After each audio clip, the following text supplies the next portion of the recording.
Vous venez sans doute d'ouvrir votre Luminar Neo et la fameuse fenêtre de mise à jour vient d'apparaître et on va parler aujourd'hui de la mise à jour 1.13 qui va amener de nombreuses choses. Une fonctionnalité à base d'intelligence artificielle qui s'appelle le Studio Lights, c'est-à-dire la simulation d'éclairage studio, et vous allez voir que c'est assez impressionnant.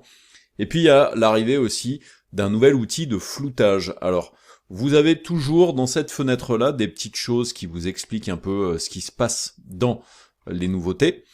Je vous rappelle aussi qu'il y a quelque chose que vous pouvez faire, c'est aller sur le site de l'éditeur de Luminar Neo, donc Skylum, et quand vous allez sur le site de Skylum, donc qui est celui-ci, vous pouvez aller ici dans la catégorie les nouveautés qui vous parle par article en fait des différentes nouveautés. Donc moi sur la formation Luminar Neo que j'ai en vente sur tuto.com, on s'était arrêté à la 1.12 et là aujourd'hui on parle de la 1.13. Donc si je clique sur cet article, on arrive dedans, et on nous dit qu'en gros, l'éclairage studio est désormais disponible, et si je vous fais un petit résumé, améliorez vos portraits en reproduisant fidèlement des éclairages habituellement obtenus d'équipements coûteux en studio.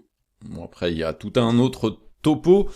J'attire juste votre attention sur un truc, ça c'est une fonctionnalité qui est disponible pour le moment que pour les gens qui ont en fait un pass parcours créatif 2023-2024. Donc du coup en fait pas tout le monde y a accès, il faudra avoir un abonnement pour que ça fonctionne et ça c'est un peu malheureusement le principe de Skylum, c'est d'essayer de vous faire acheter des choses avec abonnement. Ensuite, pour ceux qui ont acheté Luminar Neo, il y a une nouveauté, c'est l'outil flou, qui va vous permettre de rajouter 3 types de flou, le flou gaussien, le flou mouvement et le flou torsadé. Donc on peut régler la quantité, l'angle, la position de l'effet de flou, etc., etc.